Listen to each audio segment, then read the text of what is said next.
रात्रि क्लास है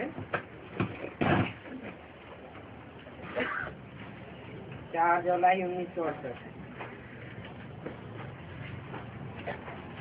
बच्चे जो बैठे हैं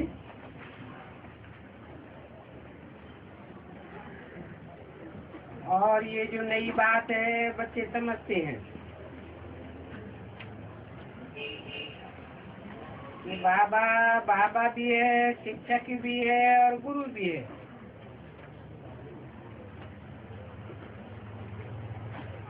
और इस याद में सभी बच्चों को बैठना चाहिए। स्कूल में टीचर को जरूर याद करते हैं और कोई का गुरु है तो गुरु को याद करते हैं। और यहाँ तो ये वंडरफुल बात है कि एक ही बाप है, एक ही टीचर है और एक ही गुरु है।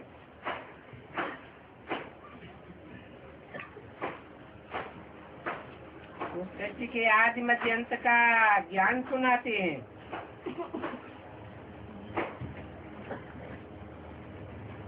टीचर है तो मालूम रहता है कौन सी शिक्षा देनी है।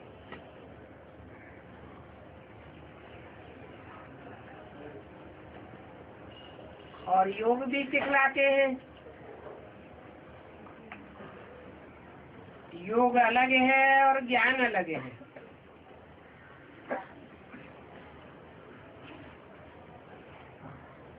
याद में बैठने से बच्चों को खुशी होगी।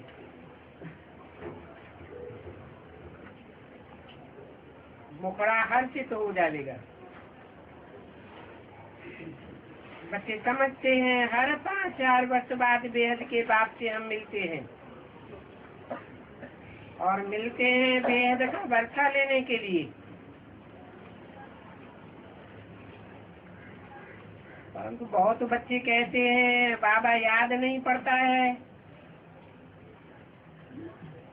अरे और कुछ याद रहे न रहे, एक को तो याद रखना है।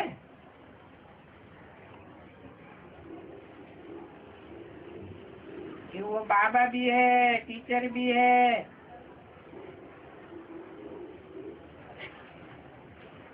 तो सारी रचना का आदि मत्यंत बुद्धि में आ जाता है।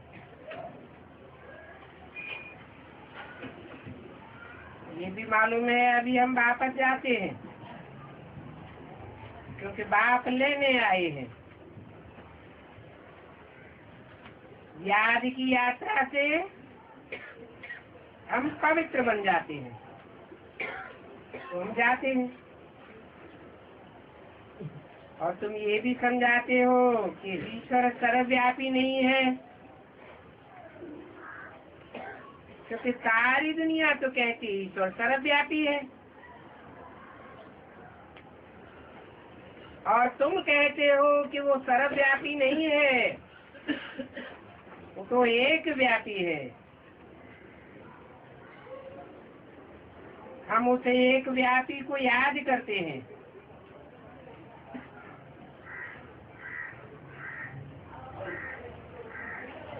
अनेक व्यापी है या सर्वव्यापी है,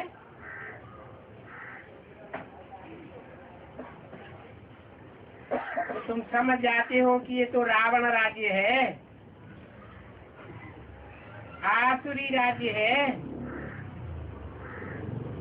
परंतु ऐसा समझने वाले अपन को आपको समझते नहीं है। पहले तुम भी नहीं समझते थे, नहीं समझते थे तो रावण का पुतला बनाए जलाते थे, क्या क्या करते थे, अपन को ही ठगते रहते थे।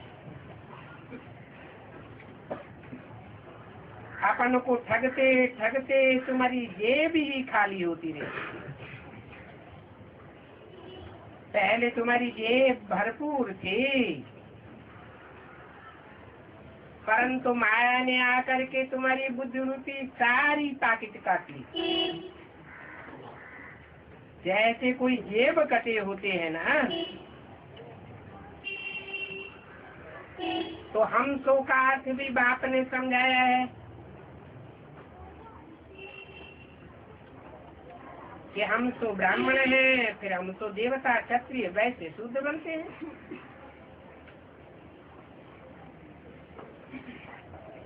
4 जुलाई 68 की रात्रि क्लास का दूसरा पेज। इस बात को तो तुम बच्चे ठीक समझते हो।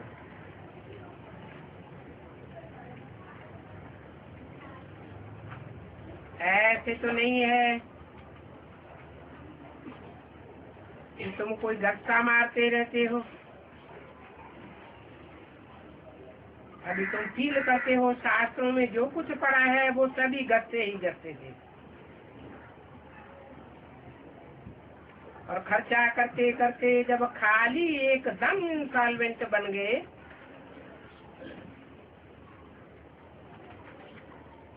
तो कितने बेघर बन गए। बल कितना भी किसके पास धन है, परंतु तुम जानते हो कि धन सहित सब खत्म हो जाएंगे।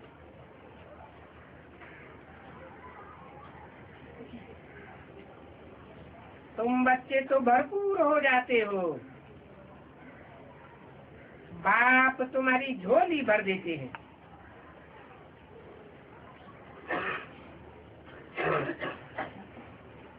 तो देखो बाप आकर के झोली भरते हैं और हम खाली कर देते हैं। भक्ति मार्ग में झोली खाली हो जाती है ना, और ज्ञान मार्ग में बाबा झोली भर देते हैं।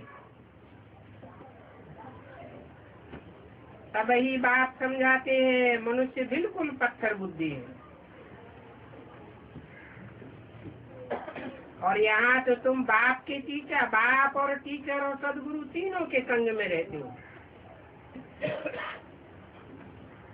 तो कितना बल मिलता है,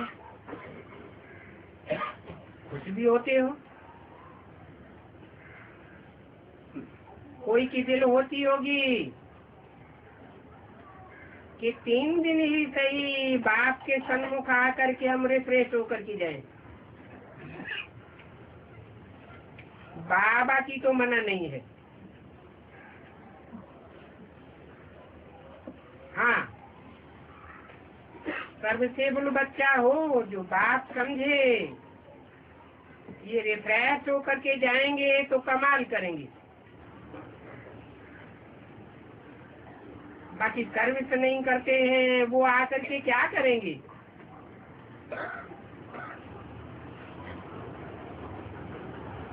जो सर्विसेबल होते हैं वो तो पंडा बन करके ले आते हैं, बाप के सन्मुख सुन करके रिफ्रेश होते हैं।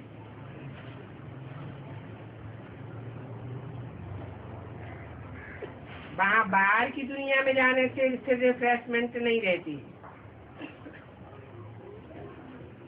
वो सारा वायुमंडल गोरख धंधे का रहता है। तुम बच्चे घर की बातें तो यहाँ सुनते नहीं हो, उनको तो सर्विस का ही होना रहता है। सर्विस का समाचार बाप के पास नहीं जावेगा तो बाद में बाप हंटर लगा देंगे, क्योंकि ये तो सच्चा ज्ञान है।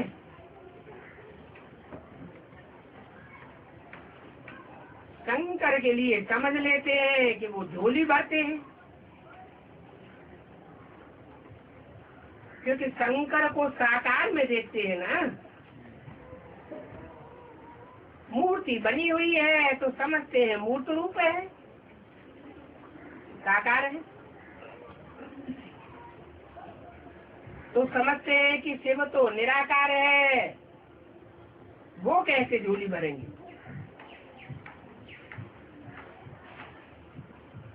तो देखो कितना कंट्रास्ट है। एक तरफ कहते हैं विनाश करते हैं, कौन? शंकर। फिर कहते हैं झोली भरते हैं। अब 2 कामों में से एक ही काम करेंगे ना, या तो झोली भरेंगे या तो विनाश करेंगे। तो देखो भक्ति मार्ग में तुम्हारा सारा जेब ही कट जाता है। शास्त्रों में कितनी कंट्रास्ट की बातें हैं। अभी तुम समझते हो कि हम आए हैं झोली भरने, किससे? शिव बाबा से। कल्प कल्प हम बाप के पास आकर के धनवान बनने आते हैं, और बाप भी आते हैं ड्रामा प्लान अनुसार, हमारे बुलाने से नहीं आते हैं। हम उनको पुकारे या न पुकारे, जब उनको आना है तो आना ही है।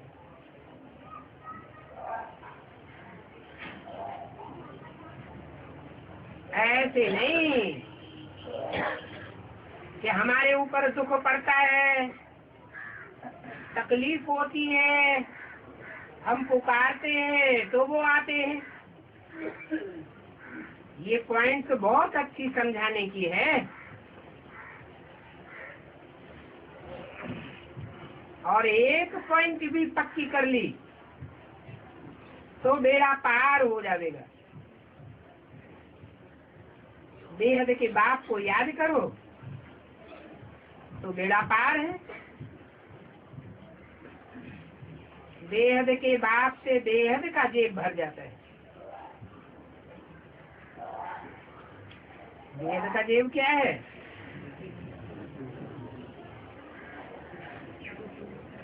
ज्ञान से, बाप की याद से,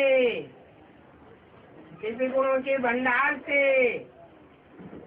और ईश्वरीय शक्तियों से बुद्धि रूपी पाकिट भर जाती है,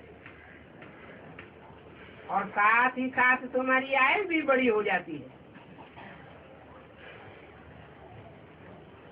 इतनी बड़ी आयु हो जाती है जो कब काल तुमको अचानक खा नहीं सकता। तुम जब चाहेंगे तब शरीर छोड़ेंगे। काल को हुक्म नहीं है आने के लिए, क्योंकि तुम काल पर जीत पहनते हो। और ये बात सुनने के लिए, रिफ्रेश होने के लिए तुम आते हो। बाप भी कहते हैं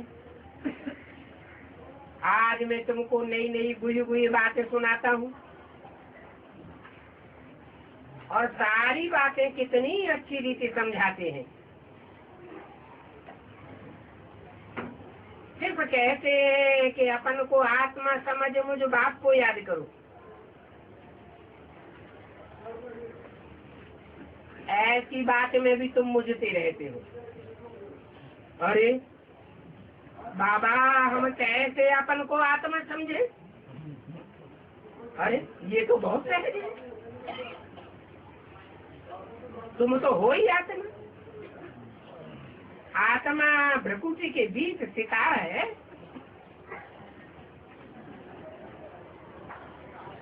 सितारे को याद नहीं कर सकते हो। जैसे तुम आत्मा सितारा हो, वैसे बाप भी सितारा है। हाँ, बाप को परमात्मा कहा जाता है। कैसी आत्मा? परम पाठधारी कहा जाता है। बाकी फर्क कोई नहीं है। अलग को जाना और बाप को जाना। ये नहीं कहा कि बिंदी या नुक्ते को जाना तो बाप को जाना। बिंदी या नुक्ता ये परम पाठधारी नहीं कहा जाता। अगर वो मुकर्रर रथ में प्रवेश न करे, अलफ में न आवे, और अलफ कहा ही जाता है खड़े रहने वाले को। पड़े हुए डंडे को बे कहा जाता है। इसलिए भक्ति मार्ग में भी विष्णु को, शंकर को याद करते हैं, मूर्ति बनाते हैं, मंदिर बनाते हैं, पूजा करते हैं, और बे को याद नहीं करते। क्यों नहीं याद करते? है? क्योंकि बे ब्रह्मा को कहा जाता है। दूसरा अल्फाज है। वैसे भी नंबर 2 को अच्छा नहीं माना जाता।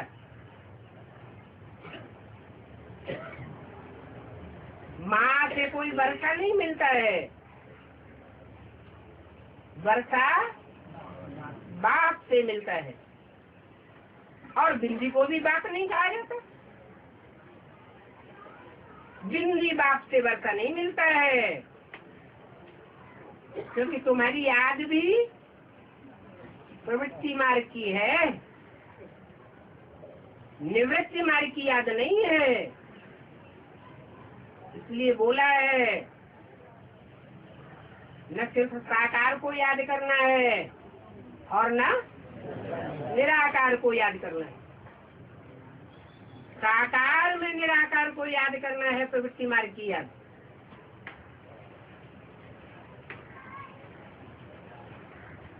बाप चक्र का राज ऐसे ऐसे समझाते हैं।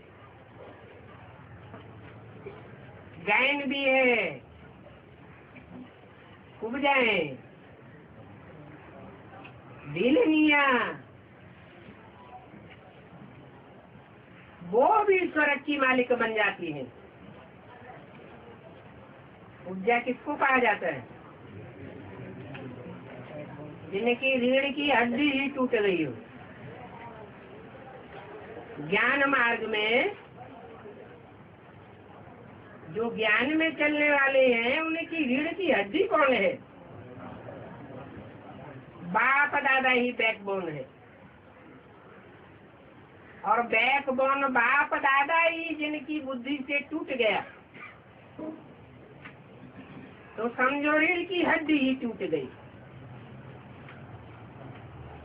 फिर ऐसे नहीं है कि उन वंचित आत्माओं को बाप उठाते नहीं है। नहीं, ऐसी कुब्जाओं के लिए भी ज्ञान है कि उनको भी सीधा कर दिया ज्ञान मार्ग में चलने के लिए। और भिलनी किसको कहा जाता है? भिलनी शूद्राणी को कहा जाता है। शूद्रों ने कहा जाता है जो विभिचारी होते हैं। ऐसी विभिचारिणियों को भी बाप आकर के अपना लेते हैं, स्वर्ग का मालिक बनाई देते हैं। तुम जानते हो कि हम आए हैं ना स्वर्ग के मालिक बनने के लिए। और मधुवन का तो गायन है। यहाँ तुम आते ही हो बाप से खजाना लेने के लिए। तुम बच्चों को तो धन भी मिलता है और बेहद का धन मिलता है। ये बेहद का धन ऐसा है जो इस स्थूल धन इसी जन्म में बन जाएगा। तुम्हारे जैसा हद का और बेहद का साहूकार दुनिया में कोई भी नहीं होगा। तो एक जन्म के लिए ही नहीं, जन्म जन्मांतर के लिए तुम देव भरपूर बन जाते हो और काया भी निरोगी बन जाती है।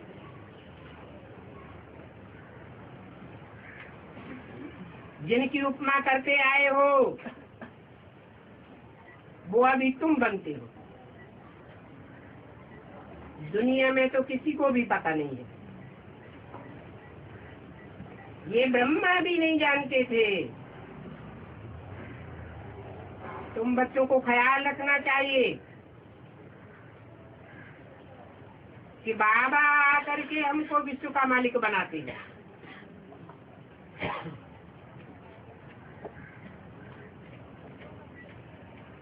ऐसे नहीं कि सिर्फ ब्रह्मा के तन में आते हैं,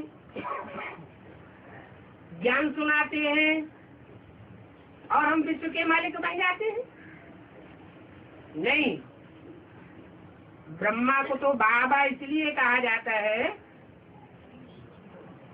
कि वो वयोवृद्ध थे। बाकी ऐसे नहीं है कि उसे शिव बाबा कहेंगे।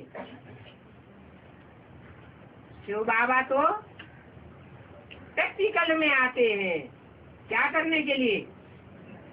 हमको विश्व का मालिक बनाने के लिए आते हैं। और विश्व के मालिक बनाने वाले को तुम याद भी करते आए हो। भक्ति मार्ग में कितना याद किया है। तुम कहाँ भी जाकर के देखेंगे, मंदिरों में शिव बाबा को फूल फल दूध आदि चढ़ाते हैं ना।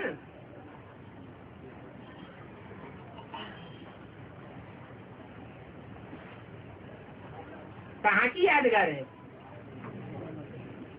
जरूर संगम युग में तुमने ये चैतन्य में कार्य किए हैं।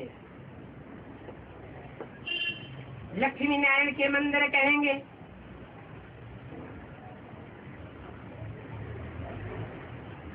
वो भी हम बनाते हैं। भक्ति मार्ग में जड़ मंदिर बनाते हैं और यहाँ ज्ञान मार्ग में चैतन्य मंदिर बनाते हैं। भक्ति मार्ग में तो ढेर के ढेर मंदिर, मस्जिद, गिरजाघर, गुरुद्वारे बनते रहते, और ज्ञान मार्ग में तो हम ऐसा मंदिर बनाते हैं जो सारी दुनिया के बीच एक ही बड़ा मंदिर रह जाएगा, और सब मंदिर, मस्जिद, गिरजाघर, गुरुद्वारे चलने लग पड़ेंगे। राम सीता के मंदिर में जावेंगे तो तुम अभी समझ जावेंगे ये नापास हुए हैं, इसलिए यह बने हैं। जो भी नापास होते हैं वो प्रारब्ध कहाँ पाते हैं? त्रेता युग की प्रारब्ध पाते हैं। तुम्हारी बुद्धि में ये बैठ गया है कि नंबरवार नापास तो सब होते हैं। ये भी जानते हो ये सारी दुनिया मिट्टी में मिल जाएगी।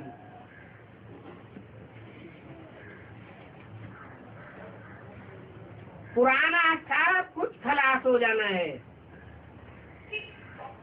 फिर तुम बच्चों को सभी कुछ नया मिलेगा।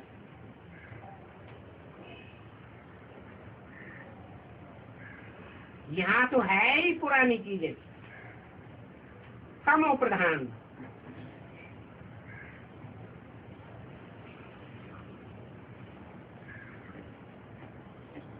सुखदाई के लिए कितना माथा मारते रहते हैं।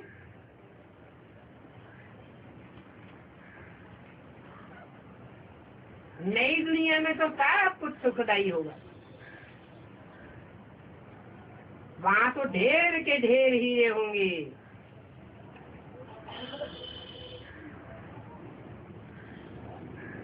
जड़ हीरों की बात है।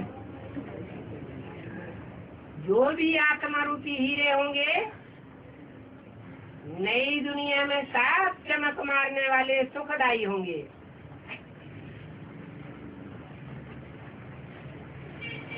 जानते हो बड़े बड़े राजाओं के महलों में बड़े बड़े हीरे रहते हैं।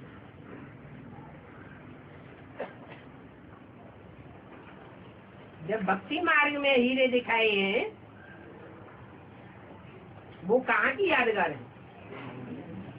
उनके तो जड़ महल हैं, जड़ हीरे हैं, और हमारे तो चैतन्य संगठन रूपी किले होंगे जिसमें ढेर के ढेर हीरे होंगे।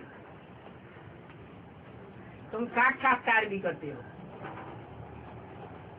निश्चय भी करते हो कि हम ही नर से नारायण जैसे बनेंगे। और पुराने के पुराने चित्र भी हैं। आजकल तो झूठे हीरे भी निकले हैं, देखने से एक जैसे लगते हैं, कोई समझ भी नहीं सकता कि सच्चे हैं या झूठे हैं। सच्चा और झूठा कोई भी नहीं समझ सकते। अब ये तो युद्ध का मैदान है। कोई इस बात को समझते हैं कि ये हमारा युद्ध का मैदान है। माया हमको भरमाई देती है और बाप हमारी बुद्धि को ठिकाने लगाते हैं। कोई तो हीरे को हाथ में आकर के छोड़ देते हैं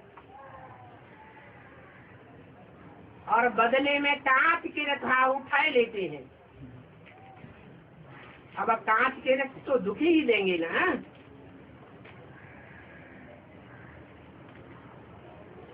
जानते हो कि माया जब भरबाती है तो याद की यात्रा में माया के विघ्न पड़ते हैं। अभी उन विघ्नों को हटाते रहना है। अपनी कर्मेंद्रियों से कोई भी प्रकार का विकर्म नहीं करना है, नहीं तो 100 गुना दंड पड़ जाएगा। और अभ्यासी बनते जाएंगे, काहे के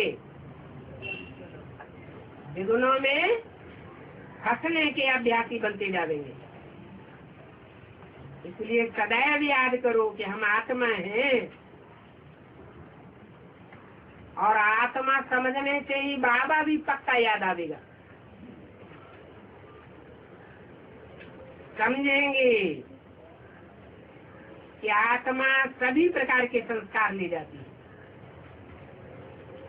अच्छे संस्कार भी ले जाती है और बुरे संस्कार भी ले जाती है। आत्मा ही कहती है हम एक शरीर छोड़ दूसरा लेते हैं। अच्छा, बच्चों को गुड नाइट।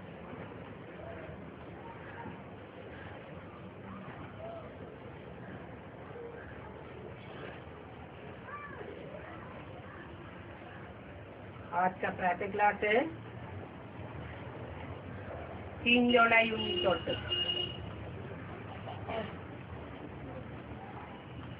मीठे मीठे रूहानी बच्चे जानते हैं कि बाप और दादा के हम सामने बैठे हैं, और ये जानना तो बहुत सहज है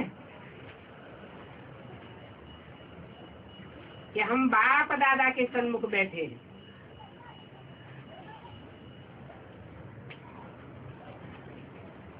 बाप दादा के मुकाबले और सारी दुनिया हमारी विमुख बनती है,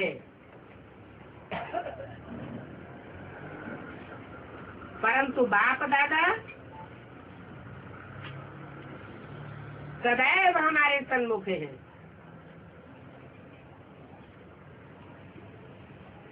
हमारे ऊपर भी निर्भर करता है कि हम कितने सन्मुख हैं और कितने विमुख हैं।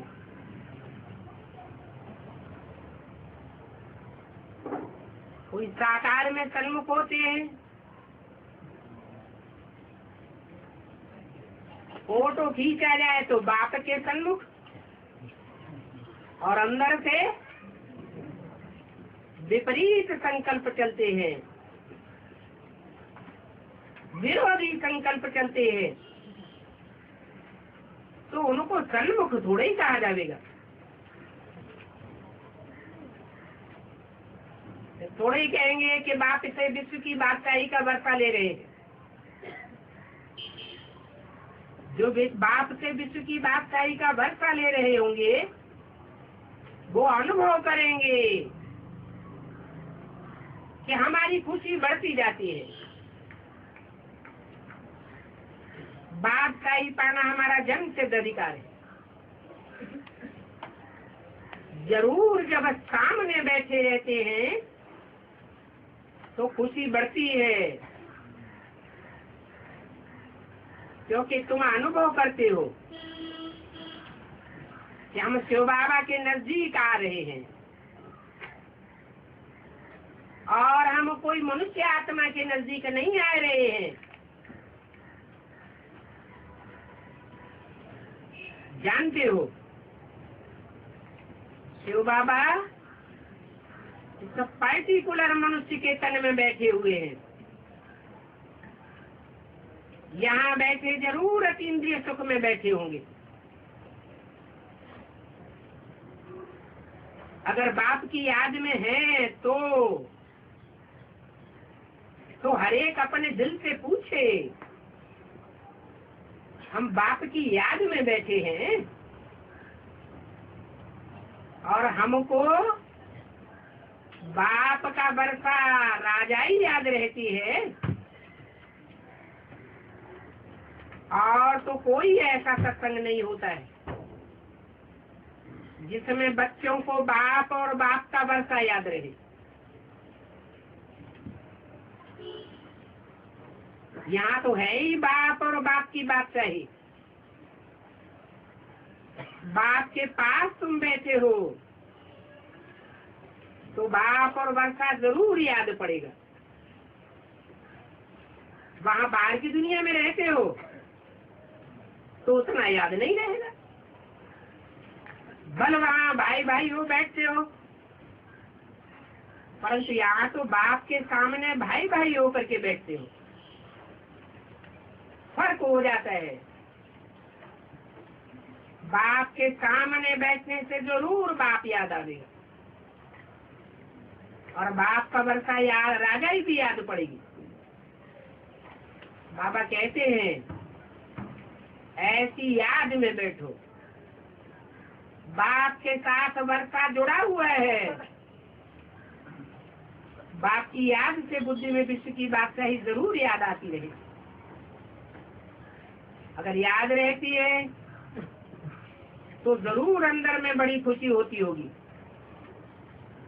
बहुत बड़ी से बड़ी लॉटरी है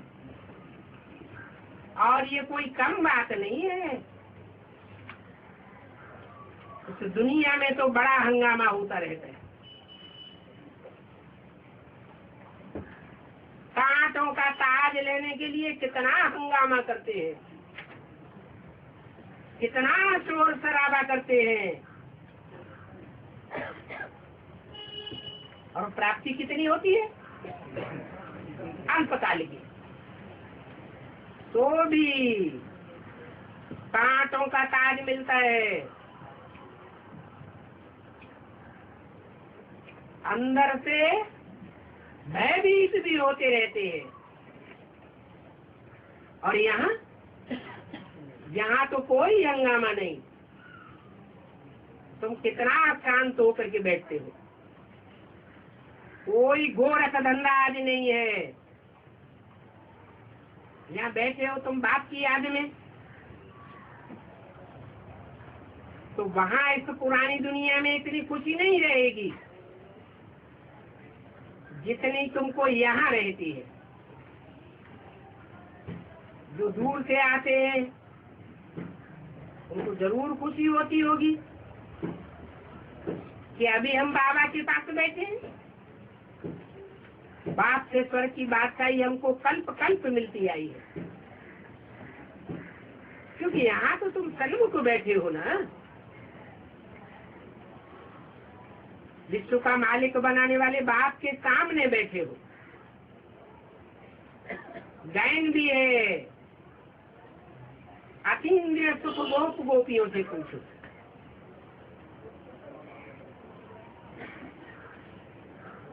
क्योंकि बेहद की राजाई देने वाले बेहद के बाप के सामने बैठे हो। सामने बैठे हो तो जरूर राजाई याद रहेगी। ये भी जानते हो कि नई दुनिया स्वर्ग को कहा जाता है और बाप ही आकर के नई दुनिया रचते हैं।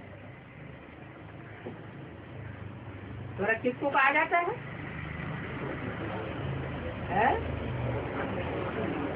स्थिति में जानने वालों को स्वर्ग कहा जाता है। और स्थिति की रचना बाप ही आकर के हमको परिचय देकर देते हैं।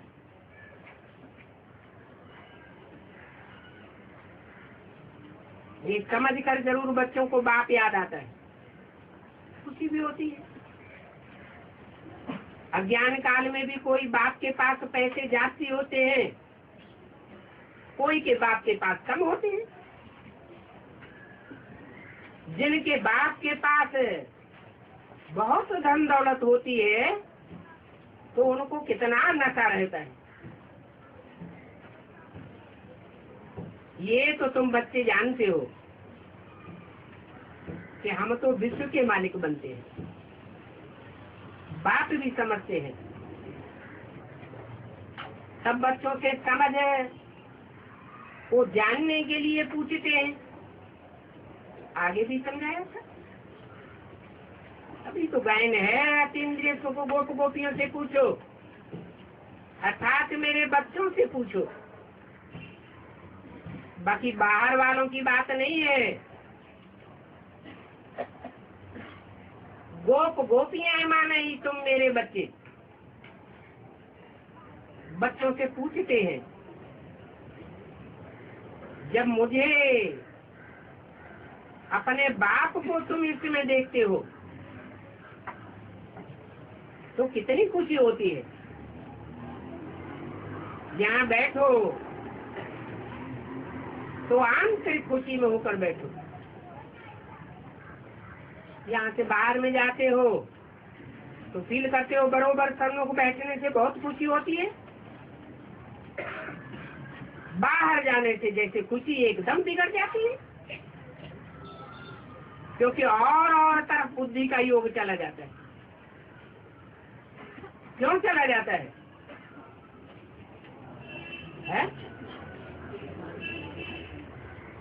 देहभान के कारण। बाप के सामने आने से देहभान नहीं रहता क्या?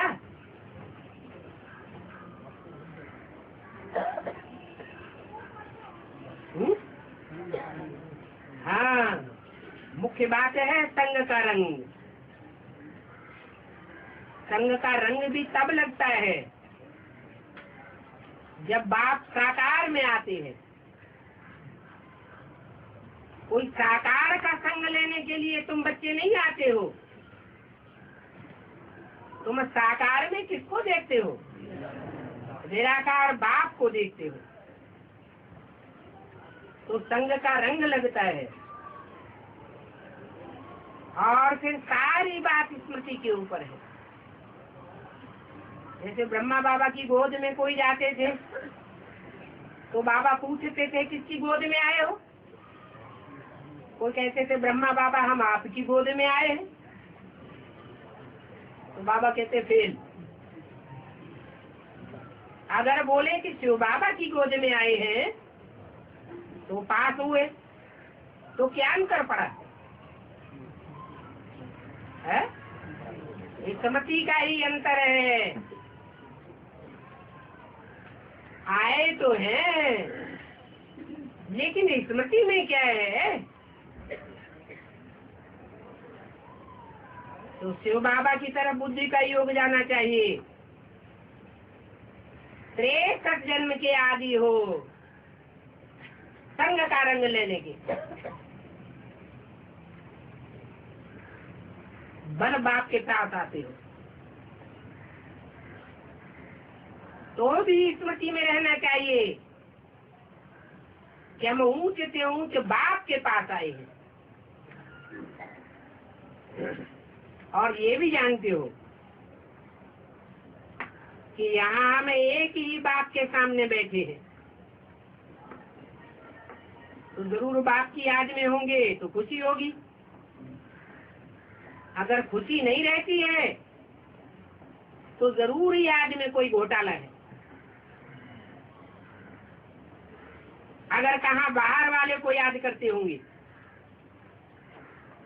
मानो कोई को अपना गांव याद आवेगा, कोई को अपने बाल बच्चे याद आवेंगे,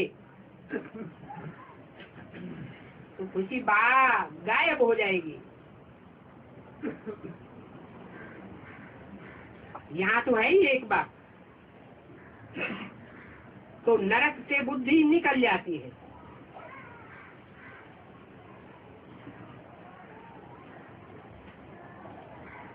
बाप आते ही हैं नरक की दुनिया को स्वर्ग बनाने के लिए। तो बाप की रचना में और मनुष्यों की रचना में कितना फर्क है। तुम्हारा सारा बुद्धि योग चला जाता है स्वर्ग में। जैसे स्कूल के बच्चे होते हैं, इम्तिहान पूरा होता है तो समझते हैं हम जाकर के फलानी क्लास में बैठेंगे। यहाँ तो तुम जानते हो कि हम बिल्कुल हाईएस्ट दर्जे में जाते हैं। स्वर्ग से ऊंचा और कोई भी दर्जा नहीं होता है। तो ऐसा दर्जा इसी जन्म में पावेंगे या शरीर छोड़ने के बाद पावेंगे? इसी जन्म में ऐसे दर्जे की अनुभूति करनी है, जी के जी हम स्वर्ग में जाएंगे।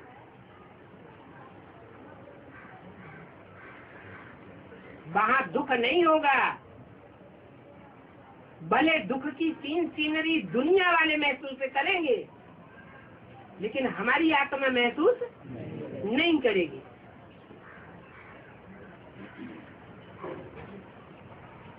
ऐसे नहीं कि और धर्मों में कन्वर्ट होने वाले ऐसा अनुभव नहीं करते होंगे, नहीं। और धर्मों में कन्वर्ट होने वाली जो विशेष आत्माएं हैं, अगर अच्छी पढ़ाई पढ़ती है तो वो भी इस नरक की दुनिया में स्वर्ग का अनुभव करेंगी।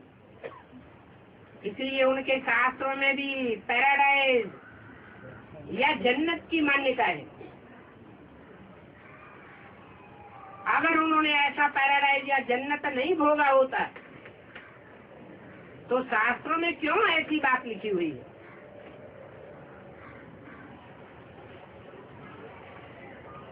ये भी तुम जानते हो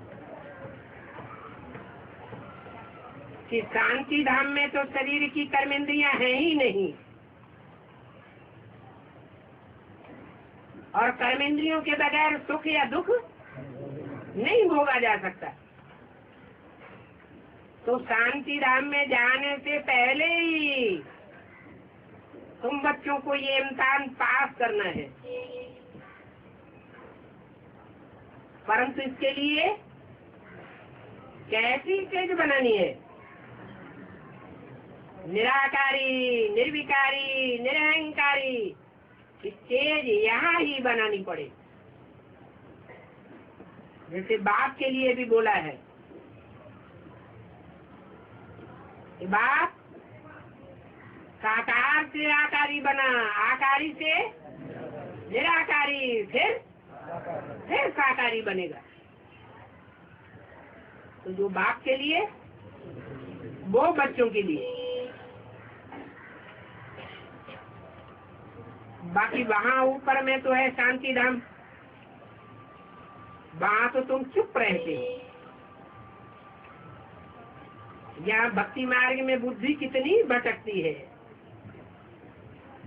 और बाप आकर के भटकने से निकालते हैं। तो जब बाप की मुरली सुनते हो तो मुरली सुनते सुनते कोई तो चौंक जाते हैं। इसलिए जब अपनी चेकिंग करते हैं कि हमारी बुद्धि तो बाहर भटक रही थी,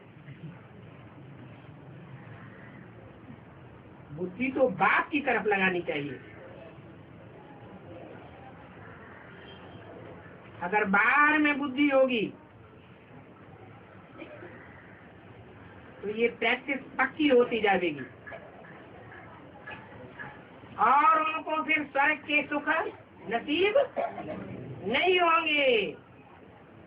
ये तो दुनिया में स्वर्ग अनुभव नहीं कर सकेंगे। तो अभी प्रैक्टिस पक्की करनी है। क्या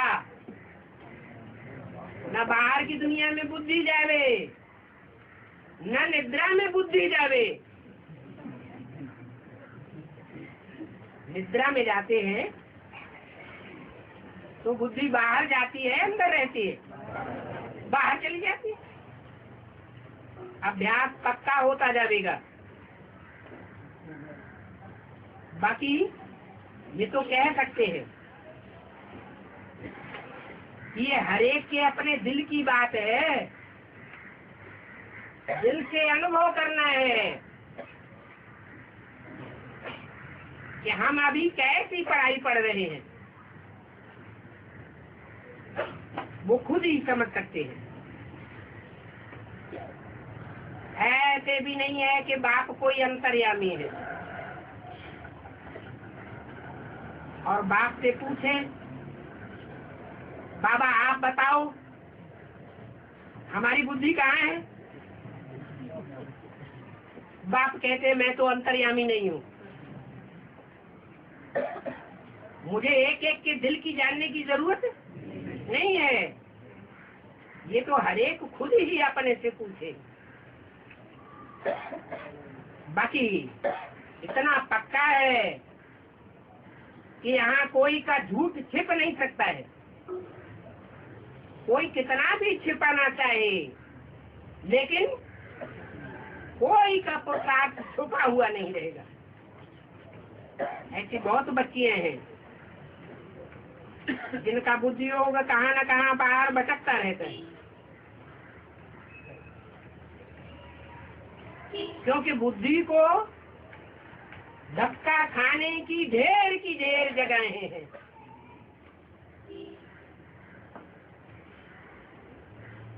और याद करने की सिर्फ एक जगह है। आधा कल्प हमारी बुद्धि भटकती रही, धक्के खाती रही, कहाँ न कहाँ भटकने के आदी हो गए। ये भी समझते हो अगर बाप को याद नहीं करते होंगे, बुद्धि एक जगह नहीं होगी, तो जरूर कहाँ न कहाँ बुद्धि धक्के खाती होगी। तो क्या समझना चाहिए है कि 63 जन्म हमने ऐसे ही और आत्माओं से धक्के खाए हैं, और आत्माओं ने हमको अपने में लटकाया है। वो रिहर्सल अभी होती रहती है। जैसे स्कूल में बच्चे बैठे रहते हैं, कोई बच्चे तो बहुत अटेंशन से पढ़ते हैं, कोई नहीं पढ़ते हैं। कम पढ़ने वालों की बुद्धि और तरफ भटकती रहेगी। यहाँ भी ऐसे होता है, कोई की यहाँ बैठे बैठे बुद्धि लंदन की तरफ जाती रहती है, अफ्रीका की तरफ भागती होगी।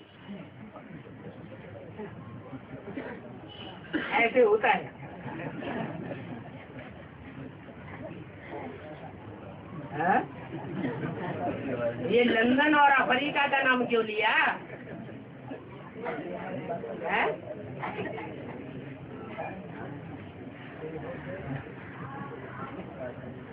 ऐसे होता है, प्रैक्टिकल में ऐसे होता है।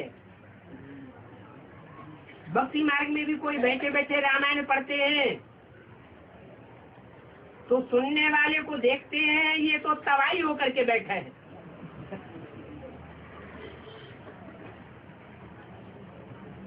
तो जो श्रुत बुद्धि रामायण पढ़ने वाले होते हैं अचानक पूछते हैं, तो जिससे पूछा जाता है वो वायरे हो जाते हैं। क्या जवाब देवे? अब सुना ही नहीं है तो क्या जवाब देंगे? अब वो है भक्ति मार्ग और ये है ज्ञान मार्ग, वो है कल्याण का मार्ग और ये है कल्याण का मार्ग। ये तो बहुत सहज समझने की बातें हैं। भारत जो गोल्डन एज था वो भारत अभी आयरन एज में है।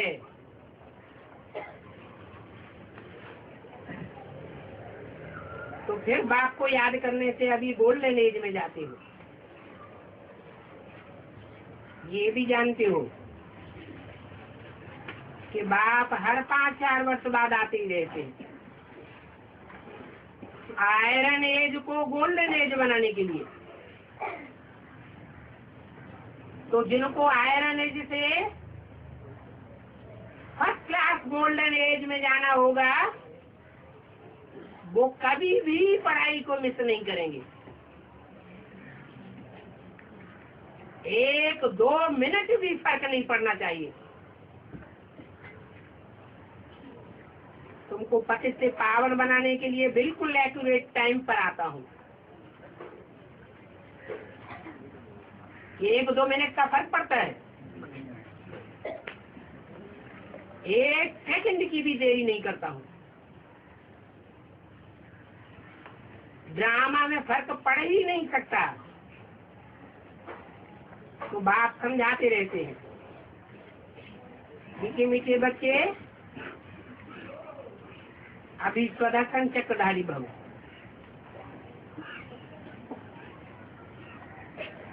और ये सुदर्शन चक्रधारी भव का पाठ तुम बाप ब्राह्मणों को ही सिखाया जाता है। ये 84 का चक्र कैसे फिरता है, ये चक्र घुमाना सतयुग त्रेता के देवताएं भी नहीं जानते। इस चक्र को जानने से तुम चक्रवर्ती राजा बन जाते हो। फिर वहां नई दुनिया में तुमको कुछ भी जानने की अधिक दरकार नहीं रहेगी। वहां तो होता ही है सुखधाम। अभी तुम बच्चे समझते हो, ड्रामा के प्लान अनुसार हम भैया अपने सुखधाम में जा रहे हैं, जा तो रहे हैं, और बाप भी तो पूरा रास्ता बता रहे हैं। हम पुरुषार्थ भी कर रहे हैं और दैवी गुण भी धारण कर रहे हैं, क्योंकि यहाँ ही दैवी गुण धारण करने हैं। साथ में बैज भी बुद्ध रूपी पैकेट में पड़ा होना चाहिए। तो याद रहे कि हम ऐसे बनते हैं, क्योंकि बैज में मूर्ति के ज्ञान के साथ साथ तुम्हारे जीवन का लक्ष्य भी दिया हुआ है। तुम ब्राह्मण ही कहेंगे कि ब्रह्मा द्वारा हमको यह वर्षा मिलता है, कहेंगे, सब कहेंगे है? सब कहेंगे कि ब्रह्मा द्वारा हमको यह वर्षा मिलता है। यह हमारे कौन सा वर्षा? लक्ष्मी नारायण का वर्षा कहेंगे। माना भविष्य में वो टाइम भी आने वाला है जब तुम कहेंगे दुनिया वालों को कि हमको यह वर्षा मिलने वाला है नंबरवार पुरुषार्थ अनुसार। इसके द्वारा? ब्रह्मा द्वारा। ब्रह्मा तो शरीर छोड़ दिया, बल शरीर छोड़ दिया, तो भी ब्रह्मा की आत्मा कोई परम धाम वापस नहीं चली गई, वो इसी दुनिया में पायक बजाती रहती है। तो ये बैज बहुत बहुत वैल्यूबल है, तुमको वैल्यूबल बनाता है। बल ये बैज पाई पैसे की चीज है, परंतु यह इस समय तुम्हारे बहुत बहुत काम की चीज है। और इस बैग से कोई को भी तीर लग सकता है। इसमें बाप का पूरा परिचय दिया हुआ है। ये तुम्हारे ज्ञान का तंत्र है।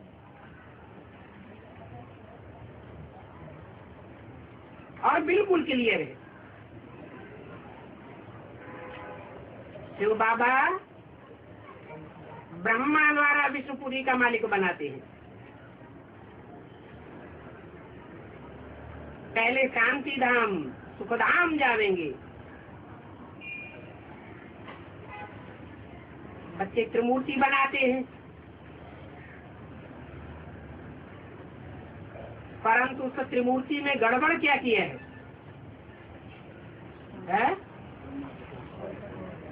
त्रिमूर्ति में शिव का चित्र रखते ही नहीं है। क्यों नहीं रखते हैं? अरे शिव का चित्र नहीं रखते? शिव का चित्र होता है?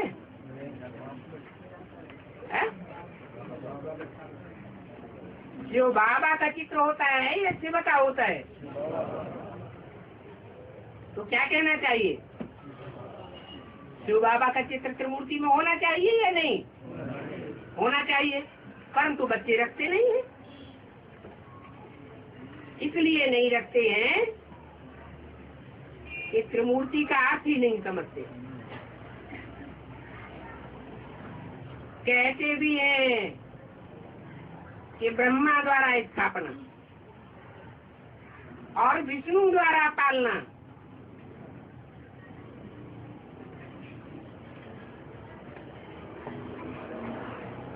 अभी तुम अर्थ को समझते हो। बाप हमको ब्रह्मा द्वारा विष्णुपुरी का मालिक बनाए रहे हैं।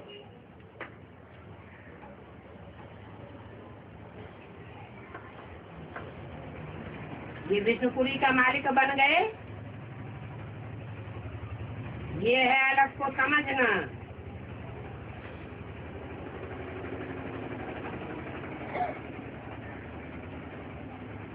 कौन सी मूर्ति में?